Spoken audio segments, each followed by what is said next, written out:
Hello everyone, myself Lasya from 8th class. Today I am going to explain on the topic The Adventure of the Speckled Band. This story is written by Arthur Conan Doyle.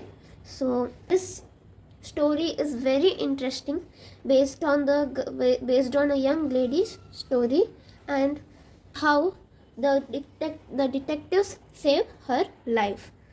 So let's start the story.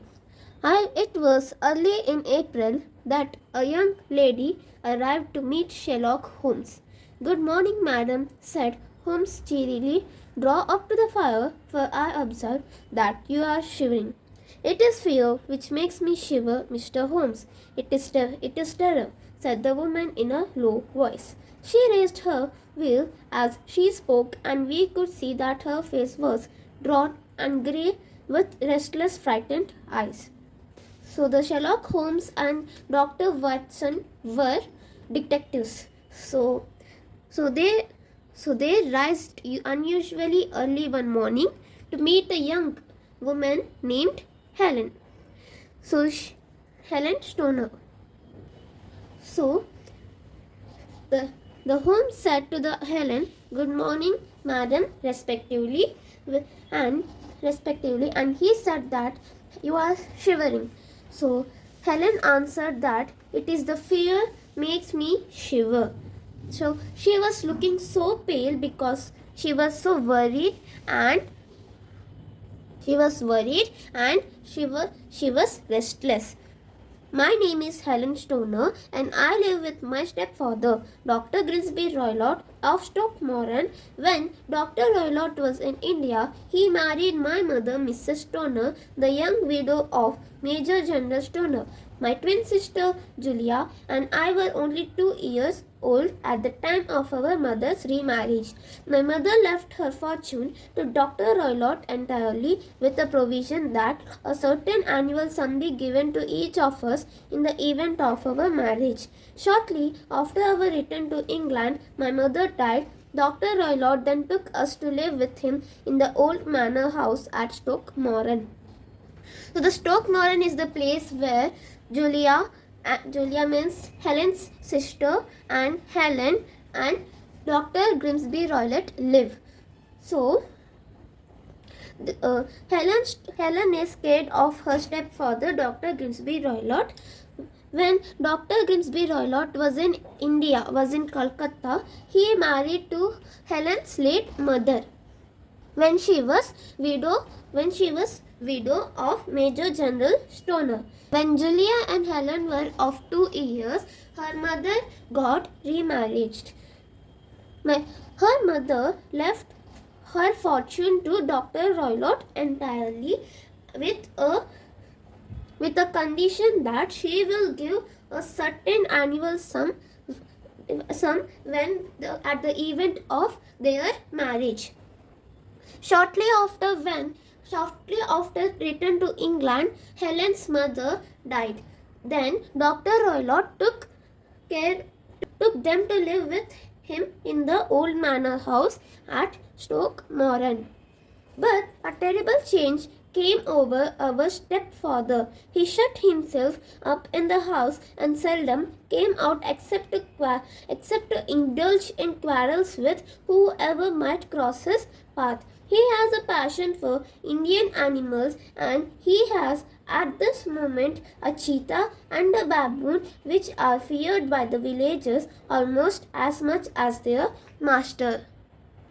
A very terrible change came in Dr. Roylott. He himself shut up in the house, and rarely he came out from the house except to take part in quarrels with whoever might cross his path. And he has a passion for Indian animals, and he had a cheetah and a baboon for which the villagers were feared more than their masters, more than their lords. "My sister Julia died just 2 years ago, and it is of her death that I wish to speak to you. Julia went to visit our aunt near Harrow 2 years ago and got engaged to an officer from the Marines there. My stepfather did not object to the marriage, but within a fortnight of the day which had been fixed for the wedding, the terrible event occurred which has deprived me of my only companion. Helen's twin sister Julia died just 2 years ago. Just 2 years ago before her marriage. She was died. She was died while she went to visit her aunt near Harrow and got engaged to an officer from the Marines. Marines means troops who were trained to serve on lands and seas.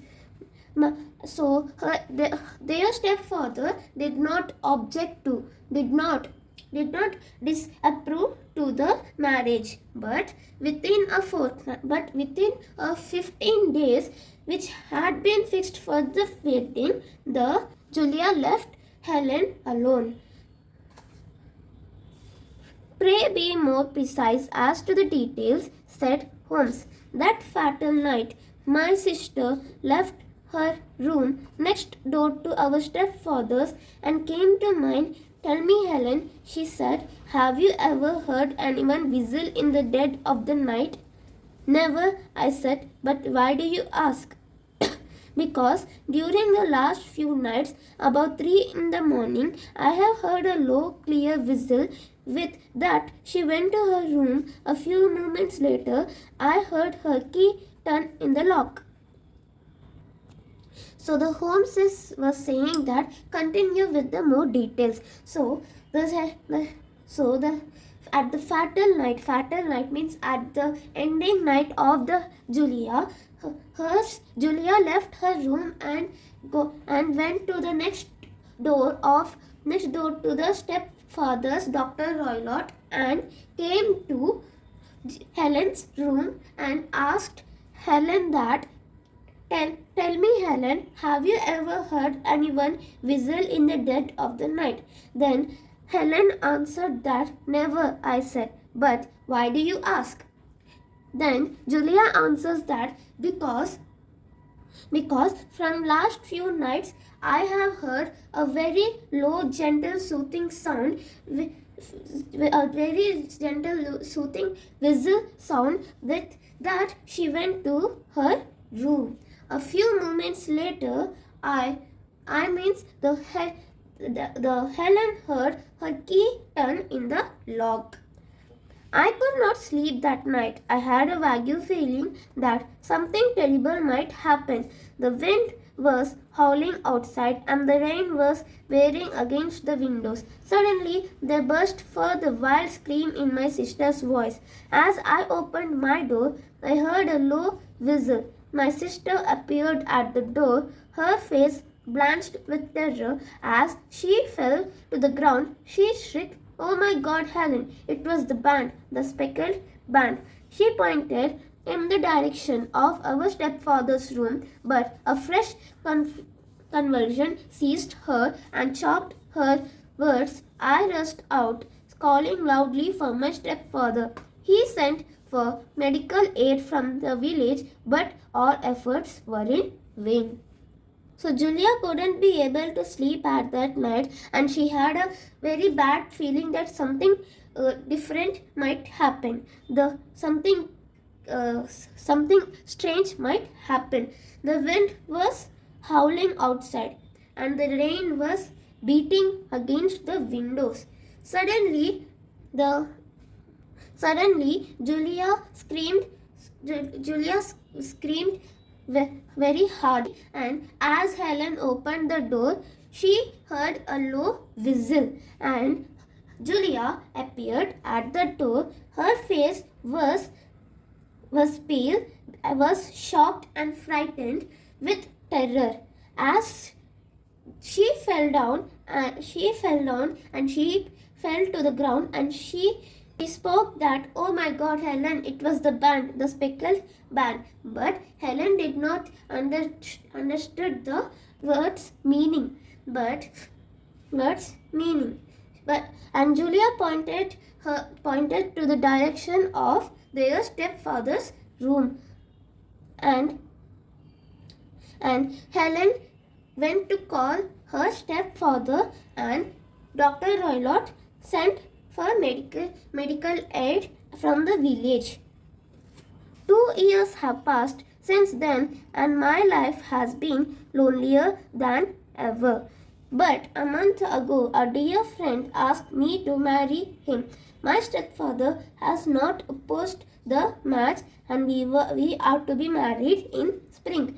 2 days ago, some repairs were started in my room, and I had to move into the chamber in which my sister died. Imagine my terror then when last night I suddenly heard again the low whistle which had heralded my sister's death. I sprang up and lit the lamp, but nothing could be seen. I was too shaken to go to bed again, and as soon as day broke, I came here to ask for your advice. Helen became lonely after Julia's death and is now engaged with her best friend. She has begun to hear strange noises and observe strange activities around Stoke Moran, means the place where she and her stepfather live.